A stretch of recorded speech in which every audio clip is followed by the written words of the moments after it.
This is your no bullshit guide to a happier life. Quick, but not necessarily easy tips to help you to squeeze every last drop of enjoyment out of your business and your life. My name is Helen Calvert. I'm a coach, a business owner and a parent, and I'm so happy to be here with you. I do swear occasionally, as the title suggests, so pop in your headphones if I'm not safe for little ears. Ready to go? Let's do this. Hello and welcome to this episode where we are going to be talking about leadership. Leadership is something that is important in lots of walks of life. And of course, it is important if you are ever going to be thinking of expanding your business, bringing people onto your team. It's also important if you are part of any kind of group, because you might not be the leader, but at times you might be called upon to be a leader. So if you're already thinking, oh my goodness, I'm not the leader. We talked last time, didn't we, about bosses and how we see ourselves and whether or not we want to be the boss or we're the leader. I'm not the leader. I don't do leadership. That's okay. But sometimes there might be a time when you need to be the leader. You know, even if it's just at your kid's birthday party, right? Like somebody's got to be in charge. So there are always going to be times when leadership is perhaps thrust upon you, even if it's not something you're considering for your business. But if you are thinking of ever bringing people into your business, then leadership is an important element of that. Now, we talked a bit last time about what it means to be the boss or the leader and what it doesn't mean. You know, it doesn't mean that straight away you have to be the one in the hat with the whistle, like the scout leader, the one waving at the front with the umbrella like the tour guide. You know, there's no requirement for you to be any kind of way, dress in any kind of clothes, just because you're the leader. So kind of notice if you're already thinking in stereotypes, because if you are a leader, or if you're ever called upon to be a leader, you will still be you. So that's okay. But what it means to be a leader of a business is, as we talked about last time, it means that the buck stops here. This is your business. These are your decisions to make. And you are probably going to be the one who reaps the most benefit, certainly long term, from the business, because you have built it and you are taking it in the direction that you choose to reach the goals that you have set. So you're the one in charge because you have set that course. Now you're going to have to forgive me. I love an extended metaphor. And I'm all about the ship's captain metaphor in this episode. So just come with me onto our pirate ship. You know, think Pirates of the Caribbean. Get into your Johnny Depp headspace. We are steering our ship. But I think it's a useful metaphor because sometimes we can get caught up in what about, you know, the other people, the people in my team, you know, the customers and everybody else connected to the business. And all of those people are important. But as the leader, as the captain of this ship, you are the one responsible for everybody's safety. Obviously on a ship, that's like, you know, really serious. But, you know, in a business, you're responsible for everyone's well-being, for everybody getting out of it what they need. That is your responsibility. You're responsible for making sure everything is working properly. And if it isn't, if there's a problem, no matter who causes that problem or what causes that problem, it's your responsibility. You might not be the one to get your hands dirty and actually fix it. You might require somebody else to do that, but it's your responsibility. It's in your headspace. And if it doesn't get fixed, if they mess it up, you know, at some point, like I say, the buck stops here. So, and you're also the one who is setting the course. You know, you have decided which direction this ship is going in. You're the one who knows where you're headed and why. Like, why are we headed in this direction? You understand that. And you're making decisions based on that plan. And not everybody in your team is going to fully understand that plan.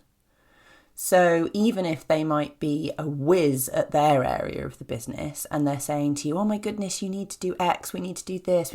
And you're thinking, oh, maybe they're right. They really know their stuff. Nobody knows the whole business and the whole plan better than you do. So what does all this mean?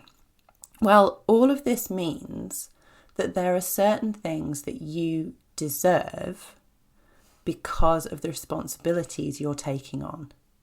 And I say deserve because one of the things that people get hugely caught up in the moment they imagine being a leader is they worry about how they're going to be perceived. Are people going to like me? Am I going to be a good leader? Or am I going to upset people? And of course you don't want to upset people. Of course, none of us go out there thinking, oh, I don't care. Well, some people might do, but we hope none of us go out there thinking, I don't care. It's not everybody else. I'm going to trample on everyone. That's not what I'm saying. But you deserve to have your plan and your requirements respected because it's your ship and your course. So it's not about everybody being equal and everybody getting on. It's great when everybody gets along. And we will be talking about team management next time and ways to make that easier. But at the end of the day, it's your ship. And people are going to come and go. And that's fine. Because you are the one who's, keeping this show on the road, to switch my metaphor briefly. So what do people need from their leader? Because again, we can get very caught up in thinking that we want to be liked and that we want to be nice. Oh, that awful word, nice. I want to be nice to people and for people to like me. Well, yeah, that's not the plan. It's not actually helpful because we can talk about niceness another time and how it's not helpful in general, but it's certainly not helpful when you're in a leadership position because this is not an equal relationship. This is a relationship where you are the one in charge, and in order to fulfill the plan that you have set out, people need to be on board with that. And obviously, well, I say obviously, but hopefully obviously, good leadership involves discussion and listening and assisting and training. But at the end of the day, if somebody is not into that plan, if they're not coming along with that plan, if they want to go in a different direction, they can go and get their own ship. So we're not trying to be friends. We can be friendly, but we're not trying to be friends because friendship, again, that's a whole other topic we could get into, but friendship is a real balance of power. We can talk about power and the dynamics of relationships. And friendship is about something equal. It's a bit of a seesaw, isn't it? Like at times you need your friend, other times they need you, and you give and they give, and it all kind of works out nicely, and there's this nice balance. And when that balance is out of whack, sometimes the friendship feels a bit uncomfortable. Whereas in a leadership position, you are always going to be the one in the position of power. And this might be a mindset block for you. We're talking here about power and decision making, being in charge.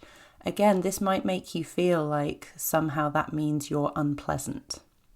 Because so often in our lives, we have had people in those positions of power over us who have misused that power and been unpleasant. We're not talking here about jackbooting around and being nasty. We are talking about having boundaries because you know that the important thing is keeping this ship on course. So what do I mean by boundaries? Well, let's say somebody in your team comes to you and they have not necessarily a problem. Perhaps they have an ambition. Perhaps they say, do you know what? I really want to, I love doing this job, but I also really want to retrain as goodness knows what, an airline pilot, whatever you want. and therefore, I'm going to need to work half time, and then the other half time I'm going to be training, and it's going to be fulfilling my dream. It's going to be amazing. Now, if you were their friend, you would imagine you would say, oh my goodness, that sounds amazing. Follow that dream. Like, wow, I'm totally behind you. Let's do this. As the leader of your business, your first thought needs to be, what does this mean for the business? If there is a way to make that work for the business, and if there's going to be a benefit to the business, then great, go for it. Yep, I can help facilitate that. We can be flexible. That's good leadership. Let's think of a creative way to make this happen for you. How exciting. If, however, it's going to be detrimental to the business and it's going to knock you off course, you are under no obligation to be a nice friend and say, oh my goodness, well, you'd better go do that then, because it's your lifelong dream and I'd be a horrible person to stand in your way. That's not your responsibility to be their friend encouraging them. That's their friend's responsibility. They will have friends and people saying, you should go for it. It's your responsibility to say, do you know what? That sounds amazing, but I actually can't see a way to make that work for the business. So here's the way that, it could work for the business. Here's my solution. If that doesn't work for you, you may have to consider leaving the business. And, we miss you, we value you. It's your decision, but I have to make the decisions that are best for this business. So do you see, it's not about being mean or horrible or obstructive, but it's the difference between being the leader of a ship, being a leader of a business, being a captain of your ship, and being a friend. It's a different role. So this can be very, challenging for people because, as I say, there will have been times in our lives when we have had people in charge of us who have not been pleasant. And this can get into some quite deep, stuff, because of course the people who we start off life having in charge of us are our parents. And if we have been parented in a way that doesn't feel like leadership and feels more like authoritarian awfulness, then we may not have a good model of what leadership can look like, because leadership in a lot of ways is similar to good parenting. People don't actually necessarily want their leader to be super friendly and nice. Obviously, we don't want people to be mean to us. But if someone's in charge and therefore has an element of control over us, what we really need them to provide is safety. Emotional safety. Obviously on our ship, physical safety, but emotional safety. We need clarity. We need boundaries. We need to know what we're allowed to do, what we're not allowed to do, what we're encouraged to do, what we're asked not to do, how we can succeed, what success looks like, how we can impress, and where we might go wrong. We need that clarity way more than we need friendly, nice. Because if we're in a team, the leader does have some power. And, that can be taken to extreme. That can be a bit scary when somebody has power over you and decision-making power over you. So to be a good leader, you need to demonstrate that you will use that power wisely and that everybody knows where the lines are.